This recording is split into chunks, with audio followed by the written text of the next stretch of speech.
All right. Bienvenue, Olga, podcast épisode numéro 5. On est super content de t'avoir avec nous. Une bonne amie aussi à Shirley, anciennement aussi de la Banque nationale, si je ne me trompe pas. Ouais. Olga, tu as un super beau parcours. Peut-être juste pour l'audience, si ça ne dérange pas, nous parler un peu de ce que tu fais tant dans ta vie professionnelle. Tu as aussi, bien sûr, d'autres très beaux hobbies qu'on a hâte d'en entendre parler. Donc, juste si ça ne dérange pas de prendre un petit moment pour t'introduire. Absolument, merci. Donc, Olga Bukadorova, je suis analyste en financement immobilier corporatif. Ça fait à peu près 3 ans que je fais ça. Je fais aussi mon MBA actuellement à l'Université de Sherbrooke. Et lorsque j'ai du temps libre, je fais des compétitions de beauté. Et la prochaine que je fais, c'est Miss Univers Canada en mois de août. Rien de moins. Incroyable. Ben écoute, on est super content de t'avoir. C'est définitivement différent. On a Shirley aussi. Donc, Shirley, première fois sur le podcast. Coucou. Shirley fait partie de l'équipe, bien sûr. Fait on veut découvrir aujourd'hui un peu plus cet univers-là. C'est sûr que Samy et moi, on n'a absolument aucune exposition là-dessus, to say the least. Fait est-ce que tu peux nous parler un peu de comment tu t'es rendu à compete aujourd'hui pour ta place comme Miss Universe Canada, pour éventuellement Miss Universe Monde. Et on va découvrir ensemble, tu sais, c'est quoi qui t'a amené en fait à compétitionner à ce plus haut niveau, justement. Absolument. Donc, j'ai toujours comme été à l'école et mathématiques et travail. J'ai très logique, très structuré. Mais j'ai toujours eu ce côté artistique que j'avais besoin de sortir d'une façon ou d'une autre. Et en 2019, j'ai vu comme une annonce qu'il y avait une compétition régionale pour la compétition de Miss World Canada dans ce temps.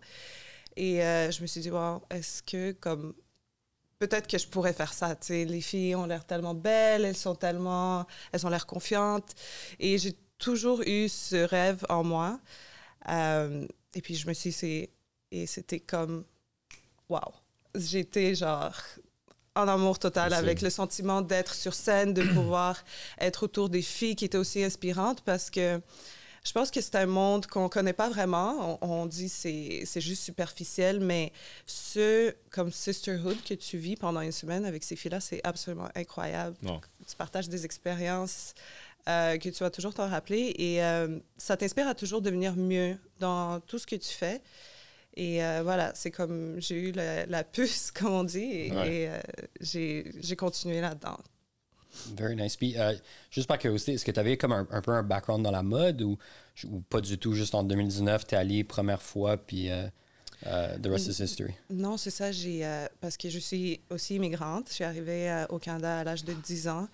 Et je ne sais pas s'il y a beaucoup de gens qui savent, mais pour les immigrants, la mode, les passions, c'est... Ben ouais, c'est c'est pas vraiment c'est pas une quelque carrière, chose. là. Non. Ouais. Donc, c'est quelque chose que j'ai toujours aimé personnellement. Ça a toujours fait partie de moi, mais j'ai jamais eu vraiment l'occasion ou le temps vraiment de le faire. Donc, je me suis toujours concentrée sur ma carrière, s'assurer que les études étaient correctes. Et puis la mode, ça a pris un peu c'était plus en background. OK, very nice. Et c'était quoi les réactions de ta famille quand tu as commencé ta première compétition? Qu'est-ce que vous imaginez?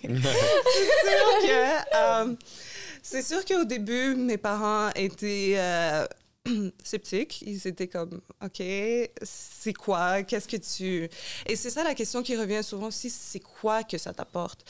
Et ils ont dit, OK, bon, elle va faire une expérience, puis on va passer à autre chose. Ouais, c'est ça. En espérant qu'elle va trouver une autre passion. Mais avec le temps, j'ai continué à faire des compétitions, puis ils ont vu le succès et les changements que j'ai eu dans mon caractère, dans ma façon d'approcher les choses, de ne pas prendre non comme réponse dans la vie de tous les jours.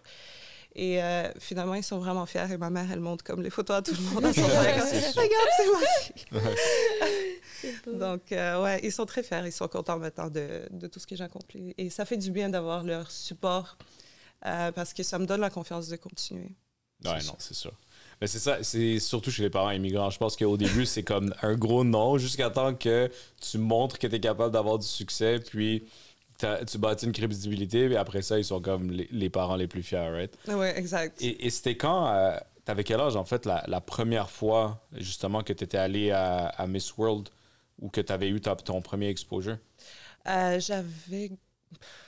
Ça fait à peu près... Désolée, je sais plus. Ça fait 5 ans, donc 2019. Okay. Et là, vous allez faire des mathématiques. J'ai quel âge? À l'âge de 25 ans. Donc, je l'ai commencé quand même assez tard comparé aux autres filles. Il y a beaucoup de filles que leurs parents les mettent dans les teens. Il y a aussi les divisions comme les tout petits aussi. D'ailleurs, que je coach maintenant les plus petits. Ça fait vraiment plaisir de continuer cette... de repasser ce que j'ai appris aux plus petits. Et donc, c'est ça. J'ai commencé un peu plus tard. Et suite à ça, j'avais gagné un des pageants qui s'appelle Miss Grant Canada. Mm-hmm. Et je suis partie en Thaïlande en 2021. J'avais à cet âge-là déjà 28 ans. Et j'ai représenté le Canada pendant 1 mois. C'était comme... Honnêtement, c'est comme une vie de célébrité qu'on vit. Ah ouais. Il y a des activités, il y a des shows qu'on fait. On nous traite vraiment comme si on était des stars. Ouais. Et, mais c'est pas juste vivre comme une star, parce qu'avec les pageants, ce qui compte vraiment beaucoup, c'est comment on redonne à la communauté, qu'est-ce qu'on redonne, comment on utilise notre beauté, parce que la beauté, c'est tellement relatif d'une culture à une autre. Ouais. C'est comment tu utilises ce pouvoir en tant que femme pour redonner aux autres. Et donc, c'est de pouvoir aider les communautés qui en ont besoin, qui font vraiment les souvenirs les plus chaleureux, je pense, dans le cœur. Est-ce qu'il y a une communauté en particulier, là, que tu accompagnes? Je crois que... Ouais. Non. Ouais. Donc, moi, j'ai beaucoup cherché c'était quoi qui me donnait le plus plaisir. Et au début, je disais... éduquer les gens sur comment ça fonctionne les finances, parce que c'est ce que je maîtrise et c'est ce que je sais. C'est ce qu'on faisait justement notre travail. Et maintenant, ça a grandi plus grand que ça. Je veux inspirer des immigrants comme moi, des personnes qui arrivent ici et qui veulent ou ont peur de poursuivre, par exemple, leur rêve, de continuer et juste de les inspirer. Et c'est ça, tout ce que je fais dans la communauté, c'est pour ce but-là. Super. C'est vraiment beau à voir. Puis, ça dérange pas, je te demande, t'es originaire de quel pays? Donc, je suis née en Ukraine et mon père est russe et ma mère est ukrainienne. Okay. Beau mélange. Ouais, exact. Ça fait un mélange intéressant. Okay. Ouais. Née en Ukraine et tu es venue ici à l'âge de 10 ans. Est-ce que tes parents, ils ont aussi un background similaire à toi? Tu as dit finance, maths. Est-ce qu'ils viennent un peu de ce background-là un peu plus rigide, disons-le, parce que moi, je viens d'un background similaire de l'Europe de l'Est, donc je connais un peu... Ah ouais? Tu viens de où? Oui, je suis moitié roumain, moitié jordanien. Puis mes parents, grands-parents, mon frère sont tous ingénieurs. Tu devais être bon en maths, tout ça. Donc, je connais un peu ce que tu passes à travers. Là. Mais ouais, donc juste par curiosité, est-ce qu'ils avaient un background similaire que toi? Oui, donc mon père est ingénieur, de profession.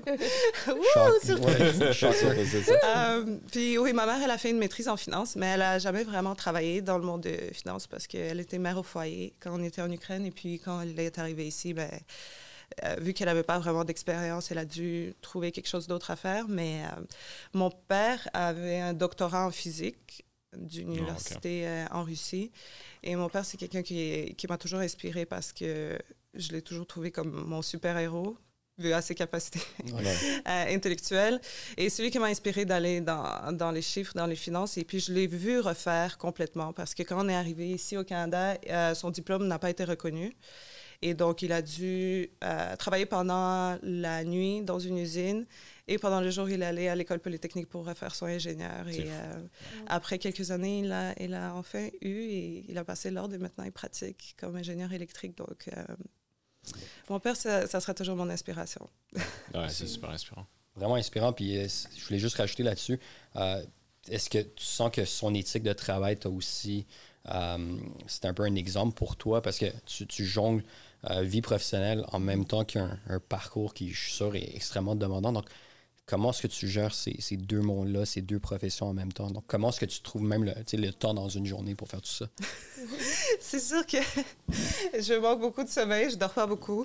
Je suis pas une de ces filles qui se réveille comme à 4 heures du matin, puis je fais mon workout. C'est sûr que c'est beaucoup de choses à gérer en même temps. Donc, mes journées sont toujours remplies d'activités, soit ma job à temps plein, c'est très demandant, mais aussi les études. En MBA à temps partiel, c'est demandant. Et je fais aussi des marathons. Je ne sais pas si je vous ai... Jolie nous en a parlé. Ouais, on va en parler de ça. Donc, j'essaie de toujours mettre toutes les activités pour que ça fonctionne dans ma vie pour moi. Donc, je me dis, OK, j'ai besoin de rester... j'ai besoin de rester en santé, saine mentalement, saine physiquement, me préparer pour la compétition. Puis, ce qui m'aide aussi à réfléchir et à prendre des décisions, mais c'est courir. Donc, c'est ça que je fais. Et puis, ça me permet d'être flexible. Est-ce que je vais le mettre au début de ma journée, entre le travail et aller à l'école, ou tout le soir? Donc, je m'assure toujours que j'attaque une priorité à la fois. Et je me suis aussi dit que tu n'as pas toujours besoin de faire le 100% dans tout. Tu n'as pas besoin d'être toujours le plus performant, analytique à ton travail. Tu n'as pas toujours... Quoique c'est très important, mais les personnes qui sont exigeantes et qui ont cette rigueur de travail sont souvent trop dures sur eux-mêmes. Même si tu as couru, puis ta course n'a pas été super bonne, puis tu n'as pas fait tes stats, c'est pas grave parce que tu peux te reprendre dans quelques jours où tu vas être un peu peut-être moins loadé au travail et à l'école. Donc, c'est un peu comme ça. Ça fonctionne pour moi. Wow. Makes sense. Puis c'est fou, justement, ça me parlait d'éthique de travail, mais comment ça fit dans justement le monde de la compétition? Like, est-ce que tu as des coachs? Est-ce qu'il y a certaines choses que tu dois faire? Est-ce que tu es suivi d'un point de vue de ta diète, ton entraînement physique? Parce que c'est de la compétition à très haut niveau, on s'entend. Fait que parle-nous peut-être un peu de toute l'éthique de travail qui vient avec ce côté-là, peut-être. 100%. Donc, la compétition, c'est comme tu le dis, c'est très demandant parce que Miss Univers, c'est comme les Olympiques des concours de beauté. Là, c'est comme the best of the best. Donc, oui, ça prend un régime rigoureux qui vient... Parce que les concours de beauté, c'est pas vraiment comme du mannequinat où tu dois avoir certaines mesures. Là, c'est vraiment... Tu dois te représenter à ta meilleure façon pour toi, selon toi. Et donc, j'ai un coach professionnel pour mes entraînements, donc pour justement maintenir mes courses, mais aussi mes entraînements entre-temps pour garder le cardio et le musculaire. Donc, ça vient dans les macros, vraiment. C'est accompagné d'un régime de nutrition parce que à ce niveau, tu ne peux pas te permettre de ne pas avoir un régime rigoureux, strict. Mais je me dis, tout est comme une loi de Pareto. Tout est 80-20. Si je fais tout ce que j'ai à faire pendant ma semaine, mais la fin de semaine, je peux comme... Je réserve mon temps pour vivre. Donc, tu peux let loose un peu, c'est ça. Oui. Et si c'est pas physique, mais certainement, il y a aussi des entraînements pour les entrevues, comme parler en public, répondre sur des questions on the go.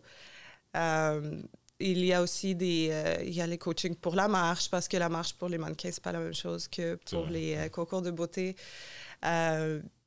Donc, il y a beaucoup de personnes qui travaillent derrière les filles qui sont représentées parce que tout ce qu'on voit, c'est comme une fille qui marche pendant 20 secondes, 1 minute maximum. Mais il y a un travail énorme qui se fait par plusieurs professionnels qui contribuent à ça. Fait que c'est la meilleure qui gagne, c'est souvent celle qui est capable de représenter ce travail en si peu de temps de la meilleure façon possible. Wow. Et dans les concours, il y a des questions qui te posent généralement. Oui. C'est quel genre de questions? Est-ce que toi, tu te prépares avec quelqu'un aussi également? Donc, oui, c'est sûr qu'ils te posent des questions, mais souvent, c'est des questions de base, genre, parle-nous de toi, ou pourquoi tu veux gagner? C'est quoi? Fait qu'ils cherchent la fille qui va les représenter leur marque pendant 1 an. Et c'est souvent des questions simples, mais ça peut être des questions très politiques aussi, genre, qu'est-ce que tu penses des tarifs politiques? Donc, ça peut être vraiment une variété, mais le plus gros exercice, tu peux faire autant de coaching que tu peux avec les coachs ou genre tes amis, pose-moi des questions, mais le plus gros travail, c'est vraiment interne. C'est de se connaître, de savoir qui tu es, pourquoi tu fais les choses. Et si tu le fais juste pour « Ah, mais je veux juste être là pour le fame ou des followers ou whatever », mais tu vas pas vraiment continuer parce que c'est pas vraiment quelque chose qui est... C'est trop superficiel. Il faut que ça demande trop travail interne et physique et émotionnel et tout pour ne pas deeply care about what you do. Ouais. Puis, je suis curieux de savoir à quel point est-ce que c'est important les réseaux ou, on va dire, ta présence sur les réseaux sociaux dans ce monde-là. Est-ce que ça devient de plus en plus important versus peut-être il y a 5 ou 10 ans?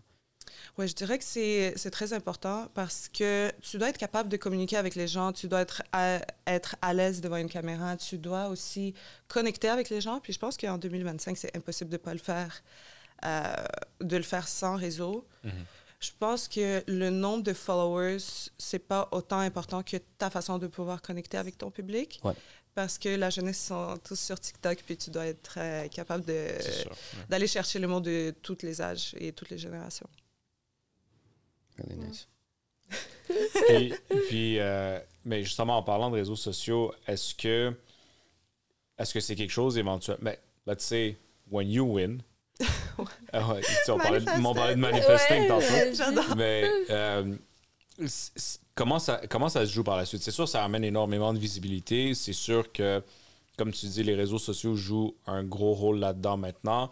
Ça peut amener énormément d'opportunités pour toi par la suite. Mais c'est quoi ces opportunités-là? T'sais, when you win, you represent the brand, comme tu disais, pendant 1 an. Mm-hmm. C'est quoi les portes qui s'ouvrent par la suite pour toi? L'organisation ne va pas ouvrir les portes, mais... je vais recommencer. L'organisation ne va pas nécessairement comme créer les portes, mais ils vont te les ouvrir. Okay. Si tu as besoin. Fait que, toi, tu dois déjà... Ils cherchent une fille qui sait qu'est-ce qu'elle veut dans la vie. Elle sait où elle s'en... Ils veulent quelqu'un qui sait où est-ce qu'elle s'en va et qu'est-ce qu'elle veut faire. Fait que c'est à toi de leur dire, moi...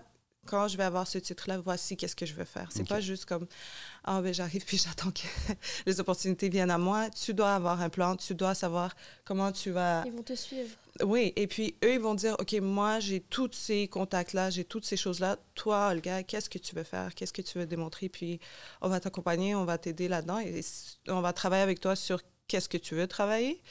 Et ils t'accompagnent à Miss Univers. Mais ensuite... c'est qu'est-ce que tu vas faire avec tout ça, mais c'est toi qui décides aussi. Parce que The Reign, c'est comme juste 1 an, mais après la couronne est juste le sage. Qu'est-ce qui reste? C'est les souvenirs, c'est les personnes que tu as rencontrées, c'est les personnes qui t'ont aidé tout le long, c'est ces choses-là qui restent. Et qu'est-ce que tu vas faire avec ce que tu as appris? Parce que tu rencontres beaucoup de personnes, tu touches beaucoup de cœurs, mais c'est ça, c'est what's next for you is all that matters, really. J'allais juste te demander, si tu gagnes Miss Canada, Miss Universe, est-ce que tu as justement un plan ou quelque chose que tu aimerais réellement faire, autre que ce que tu fais déjà? Donc, tu as parti de ton propre organisme qui vient en aide aux immigrants. Est-ce que tu as d'autres choses que tu aimerais faire pour t'impliquer dans la communauté ou juste peut-être d'autres passions une fois que tu as regagné ce titre? Je pense que ça m'a permis de vraiment avoir un plan déjà, d'avoir quelque chose de concret. C'est très petit, c'est très humble, mais c'est quelque chose qui me tient vraiment à cœur. Puis je l'ai parti au début juste avec des Ukrainiens parce qu'en ce moment, j'ai la moitié de famille qui est attaquée, puis j'ai l'autre famille qui attaque. Donc c'est quand même assez difficile, mais je compatis beaucoup pour des personnes qui vivent des conflits actuellement. Et c'était une façon pour moi de reconnecter avec mon héritage, puis ma famille. Et donc, j'ai commencé à partager des histoires des Ukrainiens qui arrivent ou qui sont peut-être ici déjà depuis quelques années pour justement comme les mettre en contact un peu ensemble, puis créer ce sentiment de communauté. Et... une histoire courte, j'ai reconnecté avec une fille avec qui j'habitais dans le même bloc en Ukraine et elle m'a raconté l'histoire de comment elle a fui le pays récemment et c'était heartbreaking. Comme elle a dû traverser la frontière à pied, elle a vraiment comme échappé la guerre et on habitait dans le même bloc puis elle me dit que le bloc appartement n'existe plus maintenant. Et moi, quand je pense à ça, je me dis, wow, comme si mes parents n'avaient pas pris la décision il y a 20 ans de déménager au Canada, mais peut-être que ça aurait pu être ma vie, peut-être que j'aurais pu être là. Fait que moi, ça m'a tellement... ça m'a vraiment affectée personnellement. Puis je me suis dit, OK, comme those are the things that matter. Puis moi, je veux aider des personnes comme ça parce que je peux relier à eux. Puis je sais qu'on partage tous les mêmes choses. Et plus loin, j'ai réalisé que les immigrants, en général, on partage, comme peu importe d'où on arrive tous au Canada, puis on partage les mêmes expériences, les mêmes struggles, the same values. So I feel like from that point, we can only just grow and share and partager encore plus. Et donc, c'est ça. Je pense que actuellement, c'est mon projet et avec l'appui de Miss Univers Canada et Miss Univers, ça peut devenir quelque chose d'universel et gros et pourquoi pas rendre notre monde un peu plus comme le Canada. 100%. Incroyable. Donc, c'est beau à voir, mais dans le fond, un de tes plus gros objectifs potentiels, c'est la philanthropie, être capable de give back justement parce que bon, t'es choyé, t'es chanceux justement d'avoir eu la chance d'avoir des parents qui ont pris la décision de venir ici puis d'échapper à une histoire similaire, malheureusement, à la personne que tu as reconnecté avec. Est-ce que on voit beaucoup de compétitrices justement qui gagnent et qui font de la philanthropie leur objectif numéro 1 ou c'est pas trop commun, et elles vont se diriger plus dans, par exemple, le mannequinat, la mode, des choses qui sont très, let's say, profitables, plus. Et moins, disons... ouais, exactement. Fait que, je sais pas, comme, si tu peux peut-être nous en parler un peu, est-ce que la philanthropie, c'est quelque chose de plus en plus qui est mis de l'avant? C'est sûr que la philanthropie, ça fait partie intégrale de la compétition. Comme Miss Univers, it's all about beauty, leading with purpose and like... uplifting women in their leadership. And ça dépend de qu'est-ce que ça vaut pour toi. Et oui, c'est sûr que la philanthropie, c'est pas la chose la plus profitable, mais il y a beaucoup de filles, par exemple, qui s'en vont dans le entertainment après ça. Il y a des filles qui vont faire des newscasts ou like sports anchors. Ouais. Mais c'est pas vraiment mon background. Je suis pas nécessairement en communication. Moi, je suis en finance. Ouais. Et j'ai peut-être la vision un peu plus court terme pour ça, mais à long terme, je sais que je vais pouvoir marier tout ce que je fais actuellement parce que du plus profond de moi, je crois en... parce que la finance, une fashion, une pageant, il n'y a pas vraiment énormément de choses que tu peux faire, mais je sais que je vais trouver ce bridge-là éventuellement, mais tout en faisant la même purpose, which is like helping people. That's amazing. Tu as dit que tu as eu beaucoup de bonnes expériences à travers les compétitions, mais ça reste une compétition. Il y a surtout de la malveillance. Est-ce qu'il y a des coups un peu plus bas qu'on voit pas? Je pense. Bah oui, on veut savoir. Avec les bonnes questions, bien sûr. C'est sûr que ça reste une compétition, mais c'est sûr que tu sais, comme quand tu vois des filles qui sont très fortes, c'est sûr que tu regardes, OK, elle fait ça. Mais je pense que j'ai été déjà dans des compétitions avec les plus belles filles au monde et ça prend vraiment... you have to be very sure of yourself. Tu dois avoir la confiance en soi pour se maintenir et dire, OK, she's beautiful, but I'm beautiful too. She's successful, she's smart, I am too. So, je pense qu'il faut pas comme se focuser sur la négativité et la comparaison. Je pense que la comparaison, c'est comme... ça tue tout le plaisir dans la vie. Et even like with social media and everything. Donc, je pense que c'est bien de regarder pour s'inspirer, pour dire, ah, ça, elle le fait bien. Comment moi, je pourrais aussi améliorer mon truc. Ou juste dire, ah, ben, like, I could be like friends with this girl. Puis, je pense que comme je vous ai dit tantôt, les plus belles expériences que j'ai eues, et j'ai plein de meilleurs amis, mais on s'est vus comme juste une fois pendant une semaine. Mais c'est justement parce qu'on partage tellement des expériences inexplicables en aussi peu de temps et autant d'émotions, up and down, que voilà, je pense que comme la jalousie ou des sentiments négatifs, mais ça part assez rapidement et l'organisation le voit aussi. C'est très facile de voir des personnes qui ont peut-être des intentions un peu moins bonnes que d'autres pour eux parce que c'est ce qu'ils font. Oui, c'est intéressant à savoir. Puis juste par curiosité, c'est quoi la prochaine étape qui s'en vient pour toi? Donc, tu as une compétition qui s'en vient, si je ne me trompe pas, aux États-Unis. Ça, c'est dans combien de temps environ? Non, donc la compétition, c'est à Windsor, oui. Ontario, et c'est le 2 août jusqu'au 9 août, c'est le show final où ils vont choisir la fille. OK, donc cet été, tu vas savoir si tu gagnes Miss Universe Canada. Puis ensuite, le Miss Universe Pageant, ça, c'est quand? C'est en novembre. OK, en novembre. Et c'est en Thaïlande. Et j'espère revenir en Thaïlande parce que la dernière fois que j'ai été pour Miss Grand International, c'était en Thaïlande. Et j'avais l'impression que j'avais besoin de revenir. Donc, pas fini.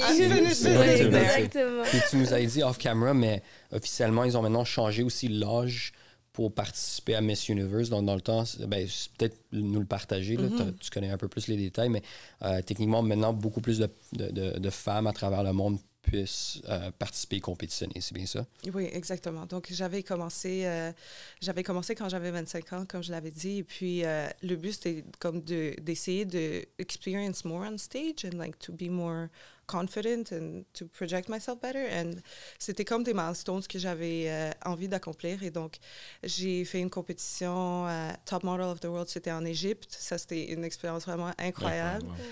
Et ensuite, j'ai gagné Miss Grand International Canada et je suis allée en Thaïlande. Et toujours dans le but de continuer de m'essayer pour Miss Univers un jour. Et en revenant, j'avais comme borderline 27-28 ans. Et quand j'ai appliqué, ils m'ont dit que je ne pouvais plus vraiment faire la compétition parce que I was aged out. Mais c'est ça. Donc, 1 an plus tard, ils ont enlevé ce age limit. Donc, c'était plus juste les filles de 18 à 28 ans qui peuvent faire la compétition. Maintenant, tout le monde peut faire la compétition, peut représenter leur pays. Et ça montre juste que les femmes, on n'a pas vraiment d'expiration, on n'a pas... Ouais, 100%. Même les mamans, maintenant, les filles qui avaient des enfants ne pouvaient pas le faire. Maintenant, même les filles qui ont des enfants. Et je pense que c'est vraiment incroyable. Je veux représenter quelque chose comme ça parce que ça montre que tu n'as pas besoin de choisir entre ta carrière ou ta famille. Tu peux vraiment tout faire. Puis je pense que c'est ça qui représente la femme de 2025. That's amazing. Puis est-ce que tu sens que ça...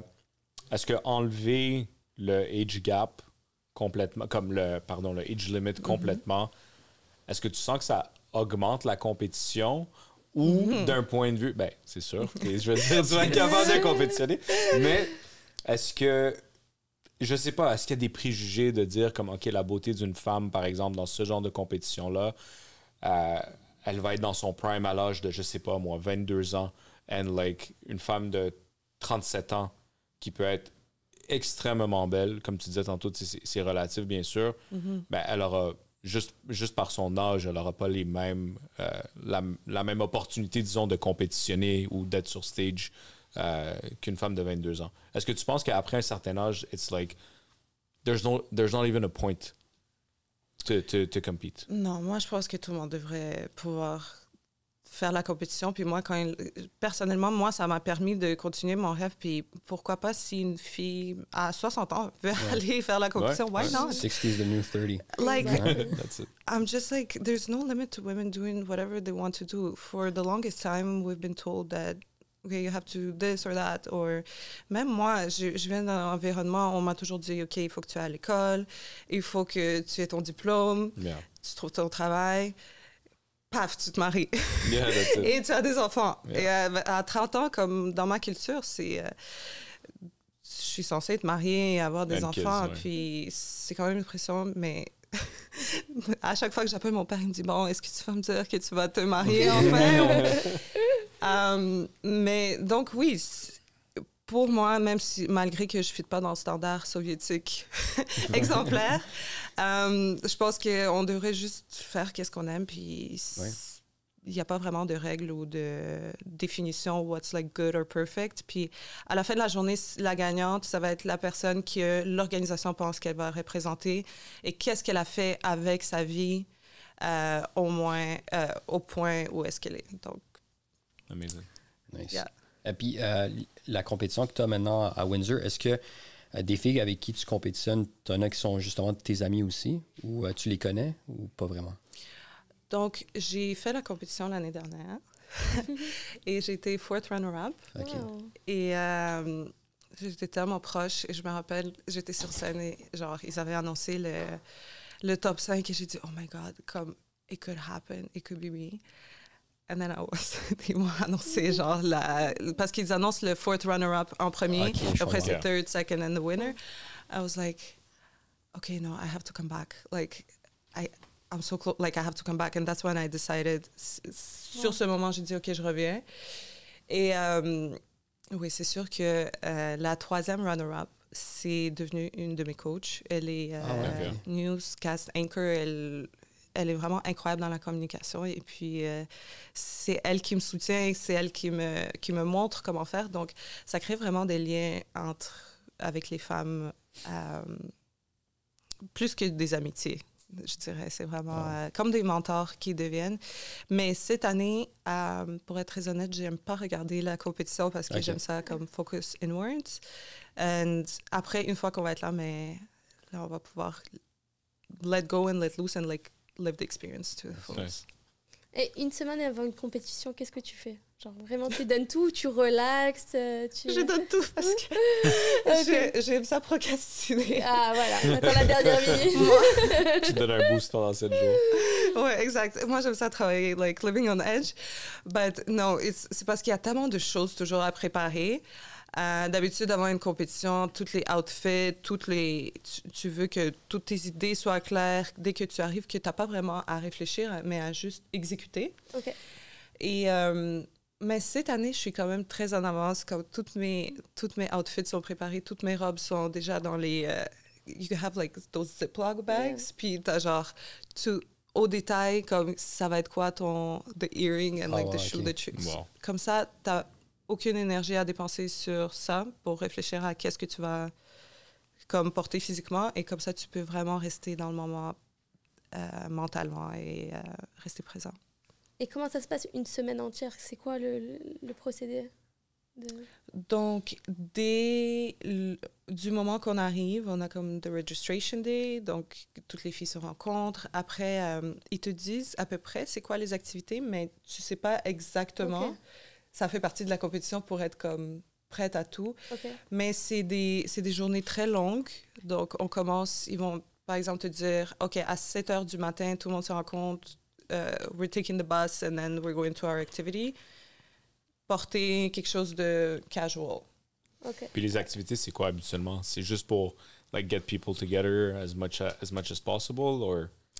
L'année dernière, on avait des activités. On a rencontré le maire de Windsor. Okay. On a aussi visité un hôpital avec des enfants. Donc, ça, c'est des activités qui viennent actuellement, mais like appearances, dinners. Nice. Fait que ils veulent vraiment voir comment tu agis en public et dans tous les scénarios, mettons, possibles. Smart. Okay. Je suis curieux de savoir comment est-ce que ton parcours en finance te donne un edge dans ces genres de concours-là.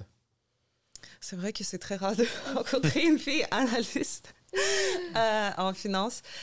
Je suis très méticuleuse et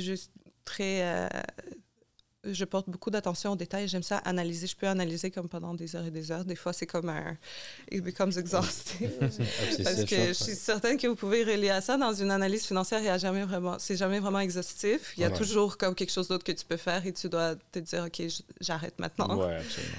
It's good as is. Je le soumets.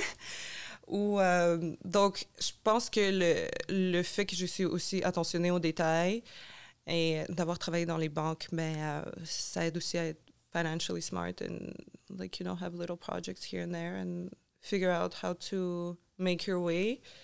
Je pense que ça aide aussi. Et puis voilà, leadership, je pense que c'est quelque chose sur quoi je travaille. C'est pour ça que j'ai commencé mon MBA.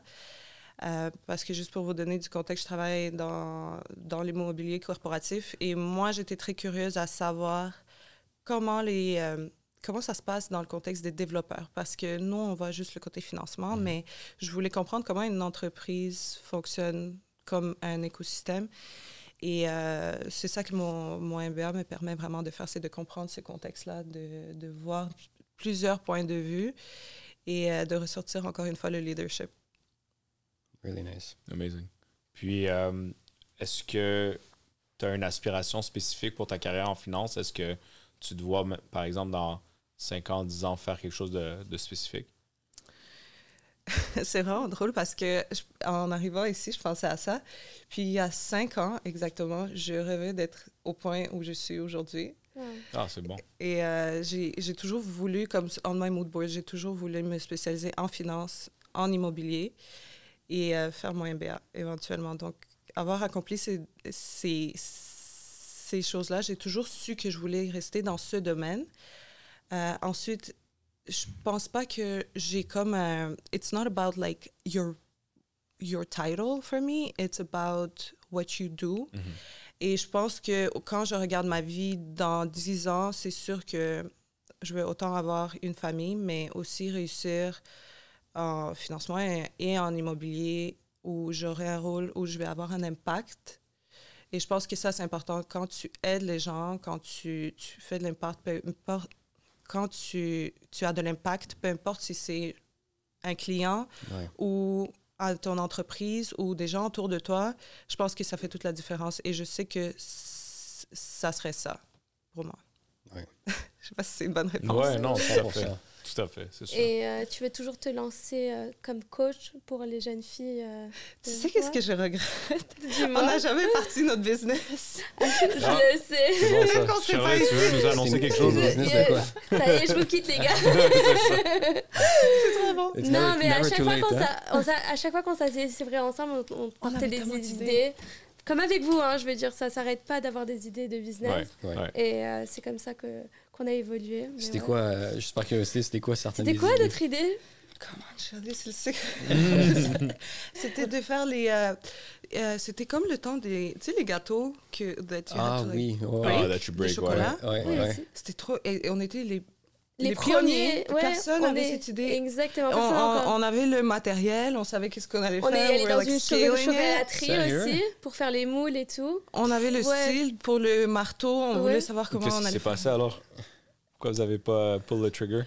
Après, tout le monde a volé notre idée. Tout le monde l'a fait et on a... Mais c'est vrai, j'avais complètement oublié de cette idée. C'est vrai. Peut-être qu'on serait genre big in the chocolate world. Oh, it's never too late, you know. Never too late. On peut trouver d'autres projets. On va plus donner les idées aux autres. On va les garder on va l'exécuter. Vous allez plus nous voir. Non, exactement, c'est fini. Vous allez savoir quand ça va être fait. En passant, vous vous êtes rencontrés comment? Je sais qu'à la banque, mais est-ce que c'était la même succursale ou comment vous vous êtes rencontrés? Ouais. C'était quand? On travaillait à la succursale de Ville-Mont-Royal. Moi, je suis arrivée avant. Et puis, toi, tu es arrivée. Ah oui, elle m'a formée. Oui, tu m'as formée. Je t'ai formée, non? Non. Je pense pas. J'étais en formation dès que je suis arrivée. J'avais besoin de formation. Je pense pas que j'étais assez compétente pour former qui que ce soit. Ouais, mais je venais juste d'arriver en tant que nouvelle conseillère, je crois. Ouais, et toi, tu étais déjà conseillère là-bas. Ouais. Et on s'est liés d'amitié. C'était comme ça. Instantané. Gemini Energy. Exactement. Ouais. Et vous gardez contact depuis? Je sais que... Ouais. Shirley m'en parle là, souvent, là, mais... Ouais, c'est vraiment beau à voir. Je voulais aussi te demander, Olga, donc, dans un monde idéal, ou quand tu gagnes, je voulais te demander, est-ce que tu devrais peut-être utiliser tes plateformes? Je sais qu'on a parlé du monde de la finance, mais Tony et moi, on en parle souvent. Il y a peut-être un manque d'éducation dans le monde de la finance, surtout des jeunes, que ce soit dans les secondaires, dans les cégeps. Est-ce que c'est quelque chose que tu devrais faire éventuellement? C'est peut-être mixer ta plateforme, tes socials et venir en aide, que ce soit des jeunes immigrants ou que ce soit des jeunes à travers le Canada dans le monde de la finance personnelle ou par exemple, l'immobilière. Je ne sais pas si c'est quelque chose que tu as déjà pensé faire. Oui, absolument. C'était... en fait, j'avais fait des conférences à l'école de ma petite sœur. C'était quelque chose que j'avais essayé de faire. C'est assez difficile, ça prend quand même des ressources, mais je pense que c'est quelque chose qui est tellement important d'expliquer aux jeunes comment ça fonctionne dès le jeune âge, parce que quand tu arrives au Canada, mais t'as pas un network ou t'as personne vraiment vers qui te tourner pour demander comme tous ces conseils-là, ou tu peux même pas demander comme « Oh, mon oncle va co-signer pour moi sur une voiture. » Tu sais, c'est toutes des choses à penser. Et puis, quelles sont des erreurs aussi à éviter? Tu sais, comme une fois que tu es prêt à acheter une propriété, mais si tu as consigné pour quelqu'un ou quelque chose, c'est des erreurs qu'on fait ou que les jeunes peuvent faire à un jeune âge. Puis, ça peut vraiment affecter leur projet futur. Donc, oui, ça serait vraiment intéressant. Est-ce que vous aurez une job pour moi? Mais sans blague, je pense que c'est quand même une belle initiative de promouvoir ça. Et plus grand, je le vois aussi pour les entrepreneurs également. Quelles sont les ressources? Est-ce qu'il y a des bourses? Est-ce qu'il y a des government grants that they could use pour immigrants? J'ai fait une conférence récemment pour les femmes immigrantes dans le monde d'affaires. Et c'est beau avoir le nombre de programmes qui existent, mais il faut venir à ces conférences-là. Il faut rester en contact avec ces personnes-là parce que à chaque fois que tu vas à un endroit, mais tu rencontres peut-être une personne qui va te ramener vers une autre personne contact, que tu avais besoin peut-être pour faire le network. Donc, je pense que c'est important d'éduquer, de continuer à give back qu'est-ce qu'on apprend. Really nice. Ouais, puis tu as raison. Tu sais, c'est pas très... c'est pas advertised. Surtout comme... Où est-ce que tu te spécialises avec les immigrants ou des nouveaux arrivants? Tu arrives ici, c'est un système financier différent. Il n'y a pas énormément d'outils d'éducation là-dessus. Puis autant à l'école, on commence aujourd'hui à l'instaurer un peu plus dans les écoles secondaires, etc. Ils commencent à avoir des cours, mais c'est même pas où ça devrait être, right? Fait que c'est beau de voir que tu prends le temps, tu t'impliques de ce côté-là, puis tu es capable de redonner. And tantôt, tu parlais de bridger, but, well, you're kind of bridging, right? You're using your visibility puis en même temps, tu mets en place ce que tu connais, ton expertise, tout ça, to give back. Puis je pense que c'est important aussi parce que les immigrants, comme tu as dit, ben, ils arrivent avec une vision sur les finances complètement différente de qu'est-ce que c'est en Amérique du Nord. Moi, je travaille dans le crédit. Puis le crédit, il faut l'utiliser, c'est bon, mais il faut work smart, not hard. Oui, exactement. Et tu dois l'utiliser d'une bonne manière pour que ça t'ouvre justement des opportunités, que tu sois particulier ou business. C'est les deux. Il faut que tu montres que tu es capable de gérer justement ton argent d'une bonne façon, grandes institutions pour pouvoir avancer sur des projets. Parce que oui, tu pourrais attendre aussi 30 ans avant d'avoir une maison, mais tu pourrais aussi comme l'acheter maintenant et la payer plus tard, puis aussi faire de l'argent sur le long terme. Fait que c'est vous les experts, vous connaissez toutes les stratégies, mais c'est sûr que c'est important de changer la mentalité puis d'expliquer aux gens comment ça fonctionne. C'est quel genre de clients que tu as généralement? C'est des développeurs immobiliers avec qui on travaille. Donc, souvent, on travaille avec les plus gros, les grands bâtisseurs. Et qu'est-ce qu'on finance? Bien, c'est des actifs industriels, commerciaux ou résidentiels, mais peut-être moins bureaux. C'est un actif qui est peut-être un peu moins désirable depuis la pandémie. Et on accompagne les développeurs à partir de l'inception du projet, donc quand c'est encore un terrain, au développement et ensuite à la stabilisation. OK. Et est-ce que tu sens un certain ralentissement dans les dernières années? Est-ce que tu sens que post-COVID, comme tu dis, est-ce que c'est plus difficile de peut-être faire approuver certains dossiers ou tu ne sens pas nécessairement une différence? Ça dépend des clients. Les clients qui sont très sophistiqués et installés, oui, les conditions du marché ont changé, les coûts de construction ont explosé, les coûts de financement ont explosé, mais ils ont les mécanismes en place puis ils s'entourent des personnes aussi sophistiquées que eux pour maintenir tout en place et avoir les prévisions nécessaires pour réussir que leur projet soit un succès. C'est sûr que pour des plus petits joueurs, c'est un peu plus difficile. Il y a plus de pression sur leur marge de profit et ça serait plus difficile de qualifier ces personnes-là. Mais on travaille peut-être moins avec ce genre de profil de client. Et c'est sûr que le marché a beaucoup évolué aussi. Par exemple, avant la pandémie, les condos, c'était vraiment un marché qui était très chaud. Absolument. Et maintenant, c'est plus dans le locatif. Je dirais que ça fait plus de sens financièrement pour les clients. Est-ce que tu sens qu'il y a moins de... Dans le multi-res, par exemple, chez les gros développeurs, est-ce qu'il y a moins d'appétit pour des nouvelles tours résidentielles à vendre, bien sûr, là, qui sont pas à location depuis les 2-3 dernières années? C'est sûr qu'on voit un changement de ce côté-là. Ça fait plus de sens de les louer. Ouais. Je ne vais pas trop rentrer dans les détails. Ouais, makes sense. Okay. Sure. Et est-ce que c'est juste au Québec que vous financez ou à travers le Canada?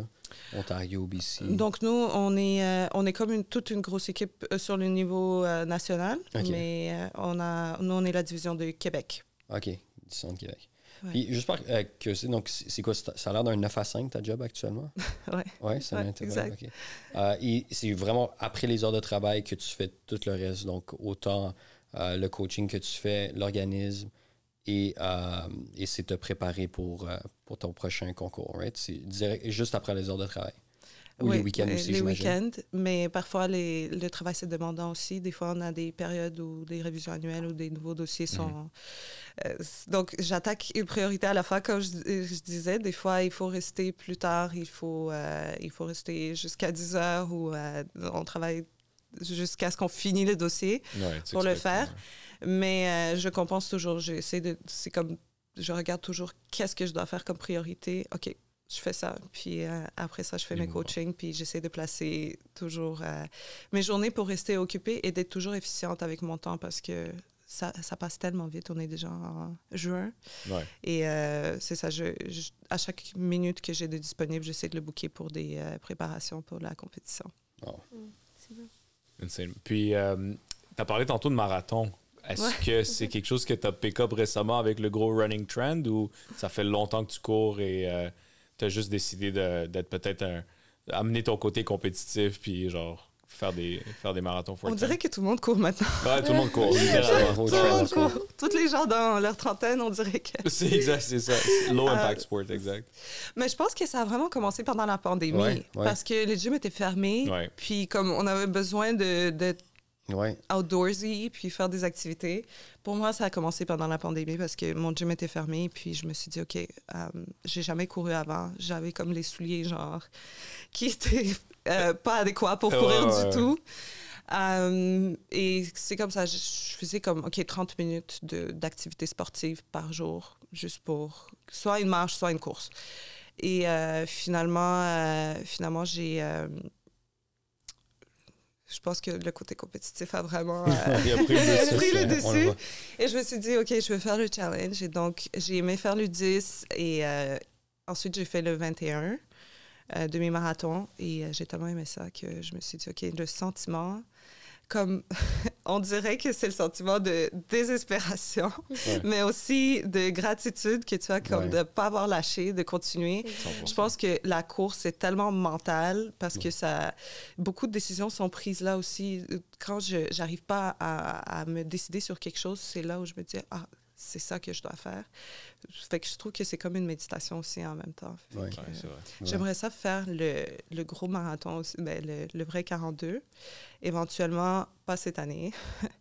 Mais ça serait vraiment quelque chose à faire au moins une fois dans la vie. Je pense que vous aussi, vous êtes... Oui, on l'a fait. On a fait un demi-Ironman il y a environ 1 an et demi, mais justement un peu dans le même sentiment que toi, je te dirais que durant la COVID, tu étais tellement enfermé que la première chose que tu voulais faire, c'est juste sortir de la maison, aller courir ou aller faire de la bicyclette. Donc, tu le vois comme en ce moment, c'est un huge trend. Tout ce qui est sport d'endurance. Ironman, c'est la nage, le vélo, puis la course. Nage, vélo, course, exactement. C'est un triathlon un peu plus long qu'un triathlon régulier. Puis, même chose, je pense que ça t'apporte tellement d'avantages que tu appliques éventuellement dans les choses que tu fais dans ta vie, mais l'adversité, c'est toi contre toi, donc tu compétitionnes vraiment comme contre toi-même et tu essaies de te pousser en dehors de ta zone de confort. Puis non, c'est un challenge qu'on a adoré, on l'a fait entre amis. Et là, éventuellement, on regarde c'est quoi le prochain challenge. C'est quoi le next step? Je supporte, moi. Mais là, déjà, on s'est dit, on en parlait justement en venant ici, en marchant, mais on s'est dit peut-être sur l'heure de lunch, en ce moment, on prend 1 heure, puis on mange, on va marcher, mais peut-être on va commencer à faire un exercice. On a un gym juste devant le bureau. Donc, on s'est dit peut-être aller faire un petit workout de 30 minutes ou une course tous ensemble. On est une équipe de 4. Puis ensuite, aller manger pour 1 ou 30 minutes. Donc, je pense que c'est ça notre prochain... c'est le prochain move. Notre prochain move, oui. Ça fait que là, est-ce que vous allez refaire le triathlon encore? Je sais pas. Là, moi, j'ai un petit 10 mois. Tony, il y a un enfant de 18 mois ouais, et il y en a un Wow. autre on the way, donc c'était un moi, peu plus tough convaincre nos femmes. Exact. Genre, justifier, parce que c'était comme, tu sais, on en parle souvent, mais c'était comme demi-journée, samedi, dimanche, genre de 6 h le matin à comme midi, 1 h, entraînement. Tout fait que la moitié de ta journée partait. Puis chaque jour, c'était comme 2 entraînements par jour. Un le matin, un Wow. le soir. OK, ça demande donc vraiment beaucoup de commitment puis Ouais, c'est ça. de temps quand même. Ouais. Si pas être avec ta ta famille. condition physique est bonne, t'as pas besoin de t'entraîner autant. Mais en tout cas, pour ma part, moi, je partais de loin. Et ouais, c'était juste... Je pense que c'était ça qui était le plus intéressant, c'est que le process est beaucoup plus gratifiant que faire l'actual event. Ouais, Parce c'est que- toujours ça. Hein? Parce Ah, que ouais. tu te prépares pour comme cette journée importante, mais c'est comme le journey. C'est que le tu fais. exact, 100%. Je suis d'accord avec ça. C'est le journey qui te change, qui te shape, qui genre change la façon que tu penses, que tu prends des décisions, que tu priorises aussi. Fait que, je pense que ça, c'était le plus important.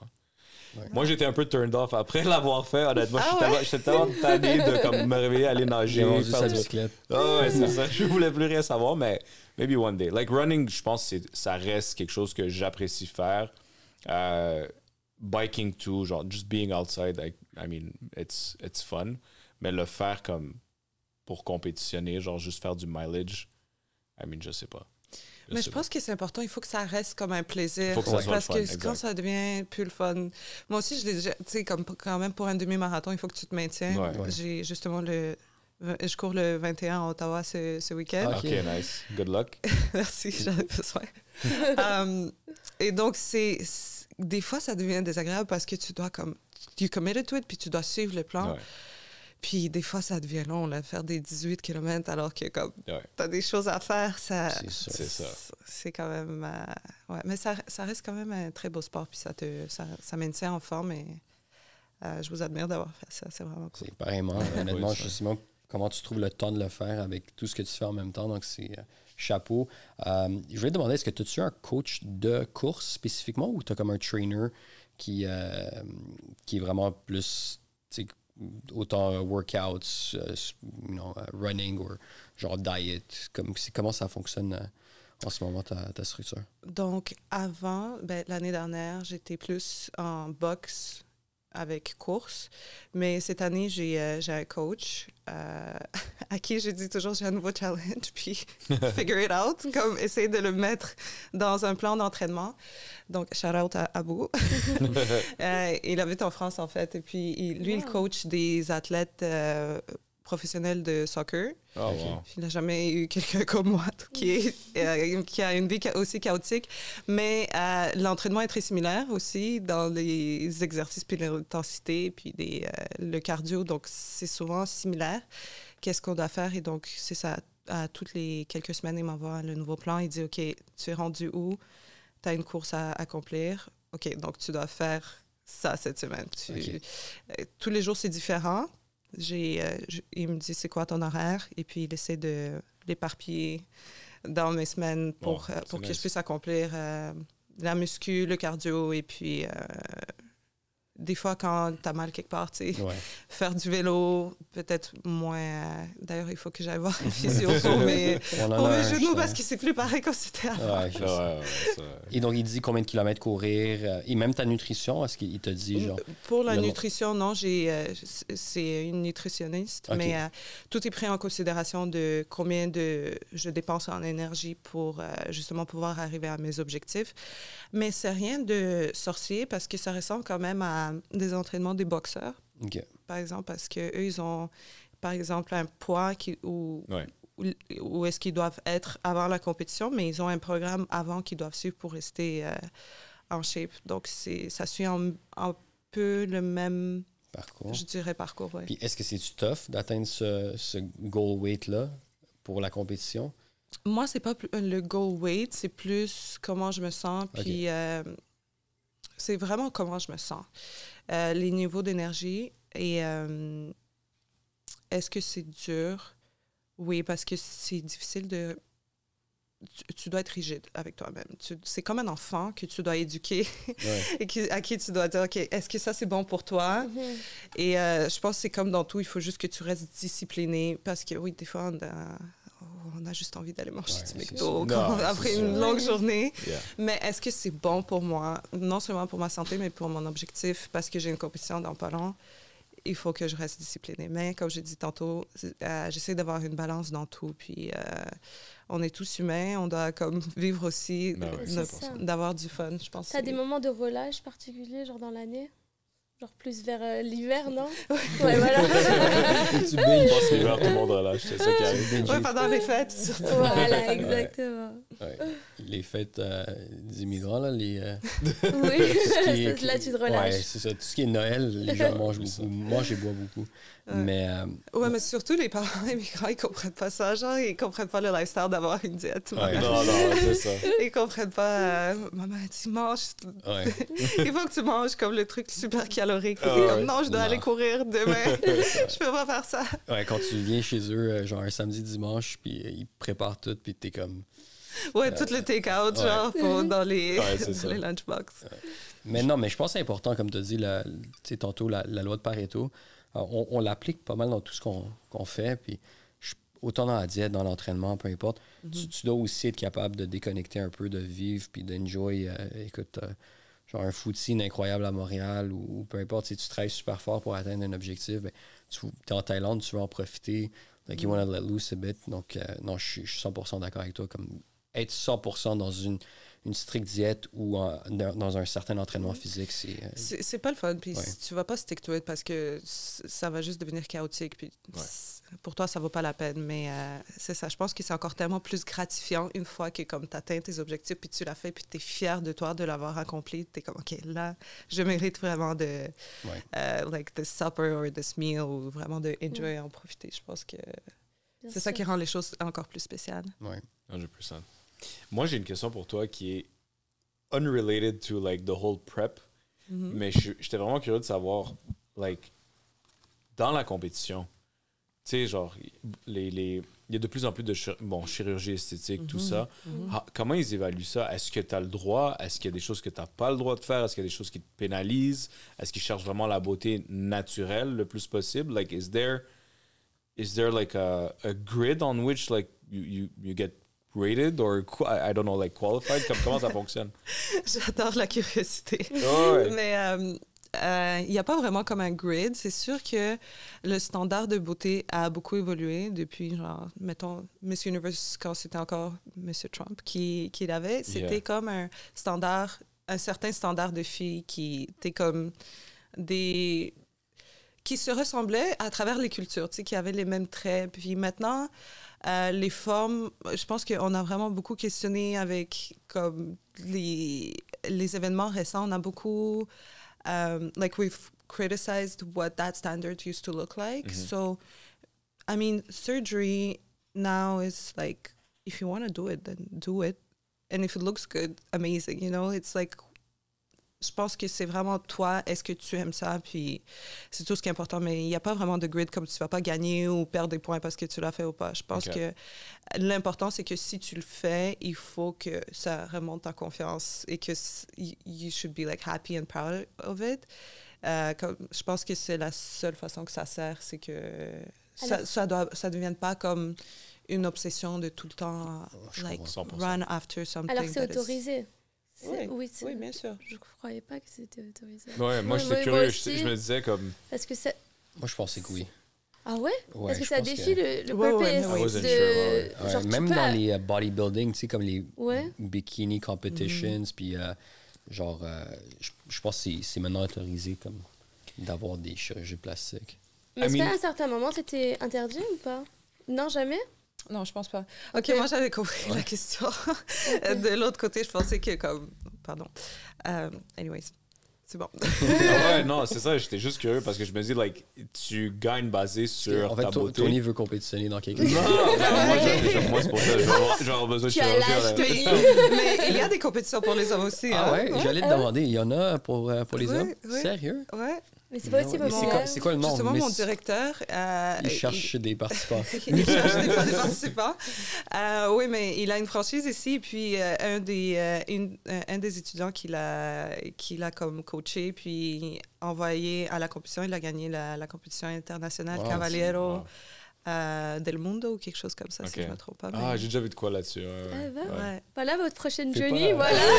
On l'a trouvé. C'est pour ça que je demandais les questions sur la chirurgie. Je me C'est un prépare. expert. OK, je savais pas que ça existe. Puis c'est le même concept que chez les femmes. Tu as un Miss Universe Canada. Mister, ouais, t'as comme un Mister, ouais. Mister, obviously. De nos jours, j'essaie d'être politically correct. Mais... We don't judge. Exact. Let's be inclusive. Puis, OK, donc Mister Universe Canada, puis ensuite, tu as le Mister Universe Pageant. Et ça se donne une fois par année pour les hommes aussi. Oui, exactement. Puis comme certains pays... Parce que comme chez les compétitions féminines, mais dans les compétitions masculines, il y a plusieurs franchises ou divisions. Et puis, tu peux choisir dans laquelle tu veux appliquer. Et si tu as le titre de ton pays, mais tu peux aller représenter à l'international. Et puis, une fois par année, ils choisissent leurs représentants aussi. C'est vraiment drôle parce que c'est tellement populaire dans d'autres pays qu'eux, comme ils suivent tout ça, comme surtout dans les Amériques latines, ils adorent. Fait que comme tout le monde suit ça. C'est un big thing, ouais, c'est quelque chose de différent qu'on connaît. Et tu es sélectionné par rapport au jury ou par rapport au public? Parce que je connais pas trop. Donc, à la compétition où je vais. Ouais. Donc, la compétition en tant que telle, on est évalué sur plusieurs choses. On est évalué sur notre projet comme philanthropy. Ça compte, si je ne me trompe pas, pour 25 %. Okay. Ensuite, l'entrevue avec les juges compte pour 25 %. Et bien sûr, la partie défilé en bikini, ça compte pour 25 %. Et le défilé avec la robe de soirée, c'est 25 %. Okay. Mais les scores, c'est comme des indicateurs, mais tout compte. Comme ton social media, ça compte. Okay. Comment tu parles avec des gens. Comme quand ils choisissent une gagnante, mais il faut que tu sois un peu une gagnante universelle dans tout. Parce que tu dois apprendre à comment gérer toutes ces situations et comment... C'est ça que je trouve qui est vraiment cool dans ces compétitions, c'est que ça te rend une meilleure personne dans tout, pas juste l'aspect physique. Ouais, t'es pas juste évalué là-dessus, c'est nice. Est-ce que as-tu des inspirations dans le domaine that you look up to, qui ont peut-être gagné ce titre dans le passé? Absolument. Donc, avant, quand je vous ai dit que c'était mon rêve de faire partie de Miss Univers un jour, c'était grâce à Nathalie Glebova, qui était une Russe immigrante qui est arrivée au Canada et elle a gagné Miss Univers Canada et elle a gagné Miss Univers en 2005. Oh, wow.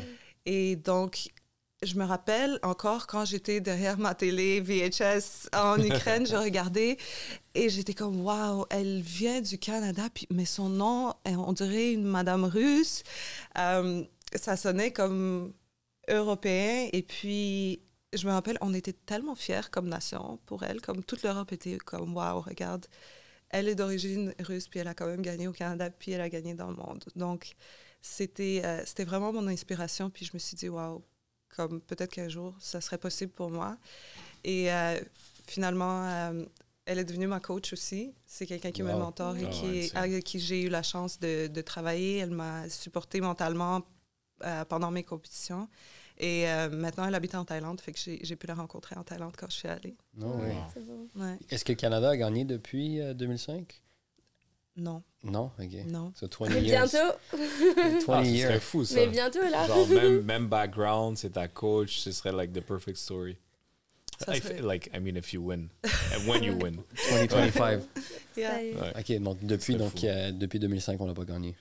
Mais c'est vraiment cool de pouvoir travailler avec quelqu'un que tu admires dans le métier qui était comme parmi les meilleurs et de pouvoir se dire, OK, si moi, je suis capable de l'accomplir, peut-être que je pourrais comme transmettre ce savoir-là à d'autres filles et d'inspirer des filles.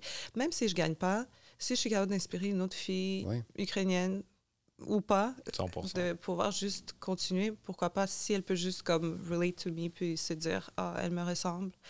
Peut-être que je pourrais faire la même chose. Donc. Ouais. On te le souhaite, vraiment. Merci. Ouais, c'est un beau projet. C'est le real impact, c'est ça. Ouais. C'est beau. Ouais. Well, that's amazing. Ouais. On était super contents de t'avoir. Merci énormément d'être venu sur le podcast. On te souhaite bien sûr la meilleure des chances. Merci on est beaucoup. sûr que genre ton manifestation will happen hopefully. Exactly. 100%. And yeah, we're behind you. Puis bonne chance aussi sur ton marathon ce week-end, Olga. C'était un plaisir de t'avoir. Merci beaucoup de m'avoir eu et je vous souhaite aussi tout le succès. Merci de m'avoir encore eu et partagé ce temps et d'avoir écouté mes idées. C'était vraiment agréable. Merci, Olga. Merci beaucoup.